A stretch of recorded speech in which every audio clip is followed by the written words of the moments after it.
Good morning, students. I am Mrs. Coulter, your English teacher, and I'll be taking up some of the sections of the 7th. And so, I guess you're all enjoying your holidays, and at the same time, girls, remember to keep safe because you know how the situation outside is. So, just stay safe at home, and if you do go out, follow the rules, wear your mask, and be safe. Now, girls, since you have to keep in touch with your studies, for when you go back to school, we shall be testing you in some of the lessons that we have been teaching you online. So to reach out to you all, I am here with a lesson, rather a poem in your textbook. So if you are ready with your textbooks, we shall begin the beautiful poem called A Boat Beneath a Sunny Sky. This poem reminds you of your childhood. When you were very small, you loved to listen to stories from your mother or grandmother or your friends. Among your friends, there would be one storyteller who would tell you all about himself or the stories he read, or maybe make up a story, and you would be eager to listen to him. In the same way, three little children gather here, waiting to hear a story from their friend. So this poem is written by Lewis Carroll, an author who wrote the famous book Alice in Wonderland. How many of you read that story, Alice in Wonderland? Well, I think most of you have, because Alice is a very cute character there, a little girl about the age of 10. So if you get a chance, for those of you who have not read the book, try and do it during these holidays. Read the story, Alice in Wonderland. Now, back to your A Boat Beneath a Sunny Sky. So you read in this poem, it's an acrostic poem. What do we mean by an acrostic poem? This means that this poem, the first letter of every line, can you see the first letter, spells out a name. The first letter of every line spells out a name. Such poems are called acrostic poem. You see the name here you got at the first letter of every line. A-L-I-C-E, Alice. P-L-E-A-S-A-N-C, Alice Pleasance, L-I-D-D-E-L-L, Little.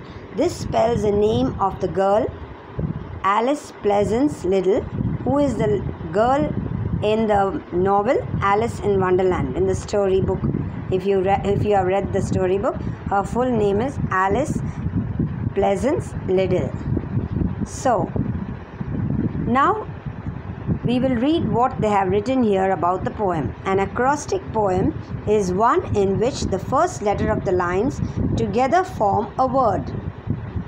The first letters of this acrostic poem forms the name Alice Pleasance Little, whom we all know from the story Alice's Adventure in Wonderland. Now here we go with the first stanza of the poem. A boat beneath a sunny sky, lingering onward dreamily in an evening of July. Children three that nestle near, eager eye and willing ear, pleased a simple tale to hear. So what do we hear in these two verses, children? We know it's a beautiful evening.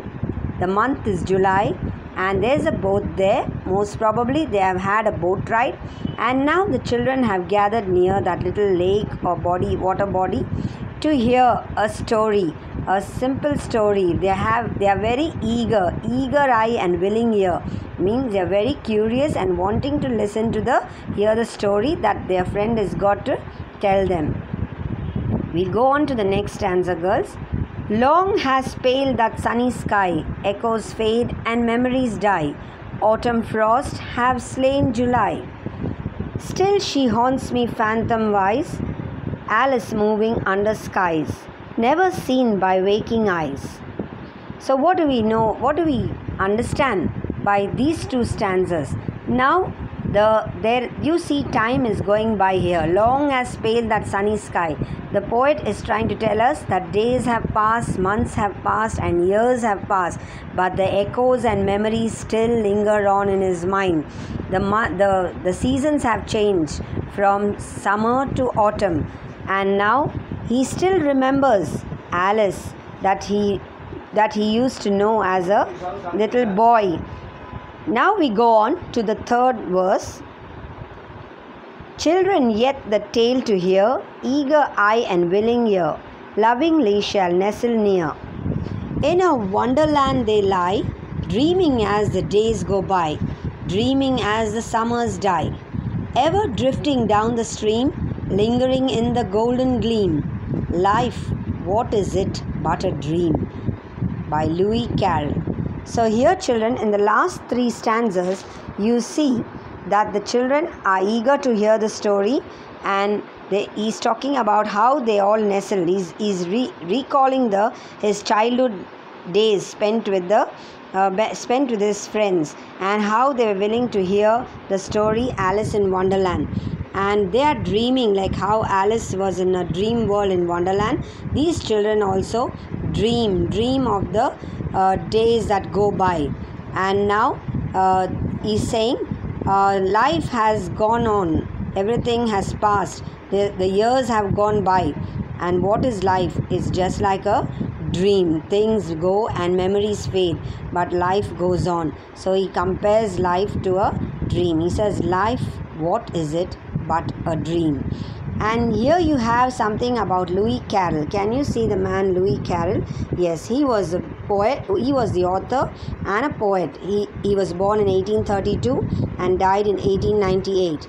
He wrote by the pseudonym of Charles Ludwig Dodgson. His actual name was Charles Ludwig Dodgson, but they assume a pen name or a pseudonym, they call it. That is, he picks a nickname to write his to go by as an author, and here it is Lewis Carroll. So, and he's an English author, an English writer of great repute. He's very famous. Great repute means he's very famous among the English people. He wrote mainly for children Alice's Adventures in Wonderland in 1865 and its sequel Through the Looking Glass in 1871. So Alice's Adventures in Wonderland was followed by another novel of his, another storybook, Through the Looking Glass, written in 1871. These are his most renowned works. Carroll is also known for his nonsense poems such as Jabberwocky and The Hunting of the Snark. So he writes fanciful poems too. That's called nonsense literature. It's full of fancy, nothing realistic. That type of literature is called nonsense literature or poems. Okay, girls, I hope you have understood the poem. Please read it again and you will see the beautiful passing of years and of the seasons.